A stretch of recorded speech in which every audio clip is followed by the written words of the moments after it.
Hello மக்களே, வணக்கம் and welcome back to my channel Madhu Mathi life style. So நம்ம சேனலில் ரொம்ப நாளைக்கு அப்புறம் ஒரு vlog பார்க்க போகிறீங்க. ஆக்சுவலி பார்த்தீங்கன்னா எடுத்து ரொம்ப நாள் ஆச்சு. இன்றைக்கி தான் சரி ஓகே எடிட் பண்ணி போடலாம் அப்படின்னு சொல்லி எடுத்துகிட்ருக்கேன். இது என்ன அப்படின்னு பார்த்தீங்கன்னா என்னோடய பெட்ரூம் தான். எவ்வளோ கிளம்ஸியாக இருக்குது அப்படின்னு பாருங்கள். ஆக்சுவலி பார்த்தீங்கன்னா என்னோடய பெட்ரூமில் மட்டும் மேலே வந்து கபோர்டிங் வந்து போடலை. ஸோ அதனால் போடலாம் அப்படின்னு சொல்லிட்டு இந்த டைமாவது போடலாம் அப்படின்னு சொல்லிட்டு எல்லாமே வந்து ட்ரெஸ் எல்லாமே எடுத்து நான் வந்து வெளியே போட்டிருக்கேன். கபோர்டு வந்து போட போகிறோம், அதனால தான். ஸோ வந்து கண்டினியூஸாக வீடியோ வந்து பார்த்துக்கிட்டு சப்போர்ட் பண்ணிகிட்டே இருங்க. ஆக்சுவலி வந்து நான் வந்து யூஸ்ஃபுல்லாக வீடியோ கொடுக்குறேனா அல்லது என்ன சொல்ல இன்ட்ரெஸ்டிங்காக கொடுக்குறேனாலாம் எனக்கு தெரியல.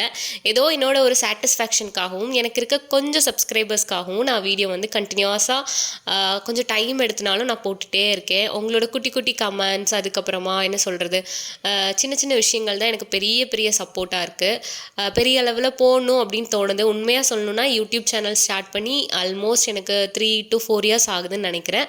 இன்னும் நான் ஏர்ன்லாம் பண்ணவே இல்லை. அந்தளவுக்கு நான் வீடியோவும் போடல, அதுவும் உண்மை தான். பட் இதுலேருந்து எனக்கு வந்து ஒன்றுமே வந்து யூஸ்ஃபுல்லே இல்லை, அதுதான் உண்மை. ஆனாலுமே நான் வந்து வீடியோ கண்டினியூஸாக போட்டுகிட்டே இருக்கணும் அப்படி தான் நினச்சிட்ருக்கேன்.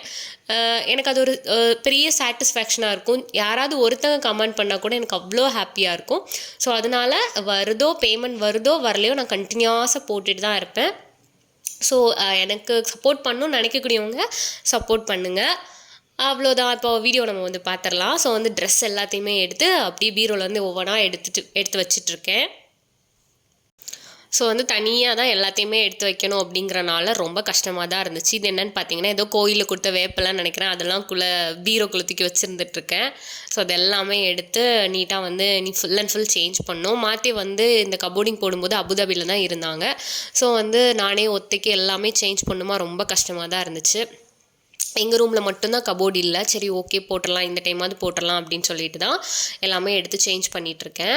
ஸோ இப்போது பீரோலேருந்து எல்லா ட்ரெஸ்ஸையுமே வந்து சேஞ்ச் பண்ணிவிட்டு பீரோவுமே வந்து சைடாக மாற்றணும். ஏன்னா அந்த சைடில் தான் நம்ம வந்து ஃபுல்லாக வந்து கபோர்டு வந்து போட போகிறோம். அதனால் கடை ட்ரெஸ் எல்லாம் எடுத்து வச்சுட்டு அதுக்கப்புறமா வந்து பீரோ வந்து சேஞ்ச் பண்ணோம். பீரோ சேஞ்ச் பண்ணுறதுக்கு வந்து என்னோடய தம்பி வந்து பக்கத்தில் தான். ஸோ கூப்பிட்டா வருவான், அவன் வந்து சேஞ்ச் பண்ணி கொடுத்துருவான். ஸோ பிஃபோர் ஆஃப்டர் காமிக்கிறதுக்கு தான் எடுத்துகிட்ருக்கேன். ஸோ வந்து பெட்ரூமில் ஒரு சைடு இப்படி இருக்குது ஃபுல்லாக. இந்த கார்னரில் பீரோ, மேலே லாஃப்ட்டு, அப்புறமா பார்த்திங்கன்னா இது ஓப்பன் ஷெல்ஃப் அப்படிங்கிறனால எல்லாமே வாட்சு, ஸ்ப்ரே, ஃபைல்ஸு, கண்ணாடி எல்லாம் அப்படியே குப்பை மாதிரி ஃபுல் குப்பை கூடம்தான். இவ்வளோதான். இண்டக்ஷன், அது இது, டாகோட பெட்டு. ஸோ இந்த பிளேஸே வந்து பார்த்திங்கன்னா கபோர்டிங் பண்ணுறதுக்கப்புறமா எப்படி மாறுது அப்படிங்கிறத பார்க்கலாம் before after. So next day morning ஆகிடுச்சு. ஓரளவு பீரோவில் வந்து ட்ரெஸ்ஸஸ் எல்லாமே நான் சேஞ்ச் பண்ணி வந்து மாற்றி வச்சாச்சு. இன்றைக்கி வந்து வேலைக்கு ஆள் வரும்னு சொல்லியிருக்காங்க. நிறைய நாள் சொல்கிறாங்க, வரமாட்டாங்க. அது வேறு பெரிய விஷயமா இருக்குது. இப்போல்லாம் நான் லீவ் போட்டு எனக்கு அதுவே டயர்ட் ஆகி போச்சு. ஃபைனலி இன்றைக்கி வந்துடுவாங்க அப்படின்னு நம்புகிறேன். ஸோ வந்து பார்த்திங்க அப்படின்னா ரூமை வந்து க்ளீன் பண்ணும் இல்லையா, ட்ரெஸ்லாம் மாற்றிட்டு நான் ஃபுல்லாக தூசியாக இருந்துச்சு. சரி ஓகே தூத்துடலாம், ஒரு டைம் நீட்டாக க்ளீன் பண்ணி விட்டுறலாம் அப்படின்னு சொல்லிட்டு தூத்துட்டு இருந்தேன். Full and full N room ஃபுல்லாக பார்த்திங்கன்னா பிராக்கியோட முடி தான் ஃபுல்லாகவே கிடக்கும். இப்போ பார்த்தீங்கன்னா ஒரு சைட் ஃபுல்லாகவே கபோர்டு வந்து போட்டுட்டாங்க. பிராக்கி தான் வந்து ஃபுல் அண்ட் ஃபுல் காவலாளி, உட்காந்து எல்லாம் எப்படி பண்ணுறாங்கன்னு சமத்தாக உட்காந்து பார்த்துட்டு இருந்தான். இல்லைனா நார்மலாக கொலைப்பான். அன்றைக்கி என்னவோ ரொம்ப அமைதியாக இருந்தான். ஓரளவுக்கு எல்லாம் போட்டுட்டு பெயிண்டிங் வந்து பண்ண ஸ்டார்ட் பண்ணிட்டாங்க.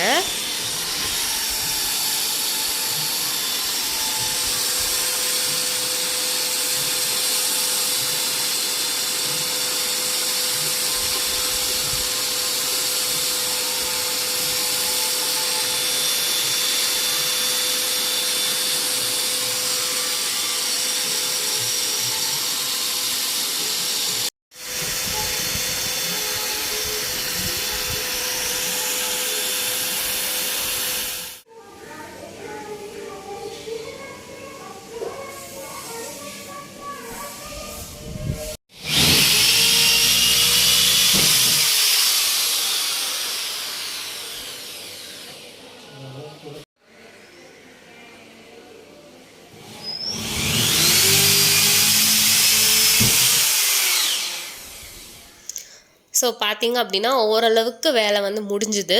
இனி கொஞ்சம் வந்து கைப்பிடிலாம் வந்து கொஞ்சம் மாட்ட வேண்டியது இருக்குது. அப்புறம் கொஞ்சம் சின்ன சின்ன வேலைகள் தான் இருக்குது. ஸோ நைட்டு முடியல. ஸோ நாளைக்கு மார்னிங் வந்து பண்ணித்தரேன் அப்படின்னு சொல்லிட்டாங்க. ஸோ ஃபைனலான லுக் வந்து இப்படி தான் இருக்குது. கண்ணாடி வந்து மாட்டினப்புறம் பார்த்தீங்கன்னா கொஞ்சம் அழுக்காயிடுச்சு. அது க்ளீன் பண்ணவே இல்லை. ஸோ நெக்ஸ்ட் டே வந்து பார்த்திங்கன்னா இப்போ எல்லாமே வந்து முடிச்சிட்டாங்க. ரூமே பார்த்திங்கன்னா ரொம்ப ரொம்ப கேவலமான நிலமையில் இருக்குது. ஸோ இங்கே பார்த்திங்கன்னா ஷூ, அதுக்கப்புறமா ஸ்ப்ரே பாட்டில் இருந்து இப்போ தான் எடுத்து உள்ளே வச்சுருக்கேன். அப்புறமா கொஞ்சம் ட்ரெஸ்ஸு, ஹேண்ட்பேக்கு, பெட்டுக்கு மேலெல்லாம் பார்த்திங்கன்னா சொல்லவே வேண்டாம். பெட்டுக்கு மேலே பாருங்கள் வாரியல் கிடக்கு. அதுக்கப்புறமா இந்த ஸ்க்ரூ, ஆணி எல்லாமே வந்து அப்படி அப்படி போட்டு வச்சுருக்கேன். இனிமேல் தான் இதுக்குள்ளே ஒவ்வொன்றா வந்து அடுக்கணும். முடியலை என்னால் சுத்தமாக. நீ ஓரளவுக்கு துணி மட்டும் எடுத்து வச்சுட்டேன். சும்மா அப்படியே தூக்கி வச்சுருக்கேன். பெருசாக வந்து அடுக்கிலாம் வைக்கல. சும்மா அப்படியே ரேண்டமாக எல்லாத்தையும் தூக்கி வச்சாச்சு. இனிமேல் வந்து க்ளீனாக அடுக்கணும். இப்போதைக்கு இப்படி இருக்கட்டும்னு சொல்லி எல்லாத்தையும் வச்சுட்டேன். ஓகே, லாக் பண்ணி வச்சுருக்கேன். அவ்வளோதான்.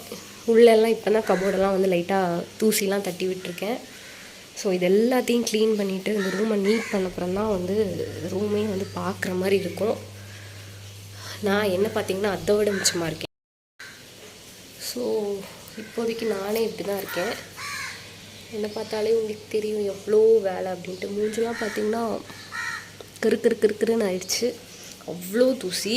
ஸோ இதெல்லாம் மாற்றி ஃபுல்லாக க்ளீன் பண்ணிவிட்டு அதுக்கப்புறமா கீழே மாபெல்லாம் போட்டதுக்கப்புறம் தான் நீட்டாகும். ஒரு பெரிய ப்ராசஸ் போயிட்டுருக்கு. ஸோ எல்லாத்தையும் முடிச்சுட்டு நான் வந்து வீடியோ எடுக்கிறேன், எப்படி வந்து நீட் பண்ணியிருக்கேன் அப்படின்னு சொல்லிட்டு. ஸோ இப்போ எதுக்கு நான் எடுக்கிறேன் அப்படின்னா எனக்கே ஒரு மோட்டிவேஷனாக இருக்கும். ஸோ நம்ம வந்து ஒரு வீடியோ கிளிப்பிங் எடுத்து வச்சுருக்கோம், க்ளீன் பண்ணுறோம் அப்படின்னு சொல்லிட்டு. ஸோ கண்டிப்பாக க்ளீன் பண்ணி முடிச்சிடுறோம் அப்படின்ட்டு என் மைண்டுக்கே தோணும். அதுக்காக தான் மெயினாக இந்த வீடியோ எடுக்கிறேன். ஸோ கடைன்னு எல்லாம் க்ளீன் பண்ணிவிட்டு நான் வந்து ரூம் வந்து எப்படி இருக்குது அப்படின்னு காமிக்கிறேன். ஹோப்ஃபுல்லி இன்றைக்குள்ளே முடிச்சிடுவேன்னு நினைக்கிறேன். பார்ப்போம். ஆல்ரெடி இன்றைக்கே ஆஃபீஸ்க்கு லீவு. ஸோ இன்றைக்கி முடிச்சா தான் நாளைக்கு ஆஃபீஸ் போக முடியும்.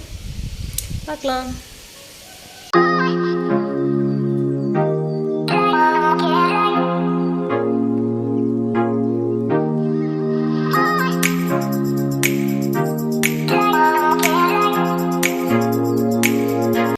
ஸோ இப்போ பார்த்திங்கன்னா ஓரளவுக்கு வந்து க்ளீன் பண்ணியாச்சு.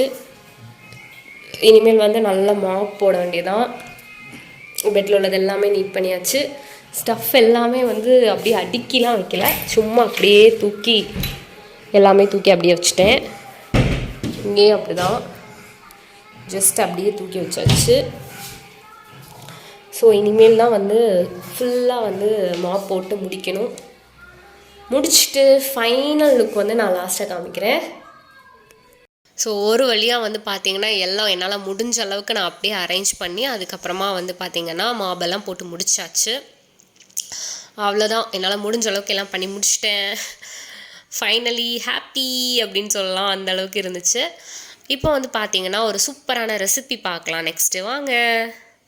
சிக்கன் கிரேவி தான் பார்க்க போகிறோம். ரொம்ப சிம்பிளாக அழகாக மண் சட்டியிலே பண்ணலாம் அப்படின்னு சொல்லிட்டு எடுத்து வச்சுருக்கேன். ஆயில் ஊற்றிட்டு ஆயில் ஹீட் ஆனதுக்கப்புறமா கரம் மசாலா ஐட்டம்ஸ், அதுக்கப்புறமா அந்த பிரிஞ்சி எல்லாம் எல்லாமே ஆட் பண்ணி ஃப்ரை பண்ணி எடுத்துக்கலாம். ஸோ மண் சட்டியில் பண்ணோம் அப்படின்னா அந்த டேஸ்ட் வந்து ரொம்ப டிஃப்ரெண்ட்டாக இருக்கும்.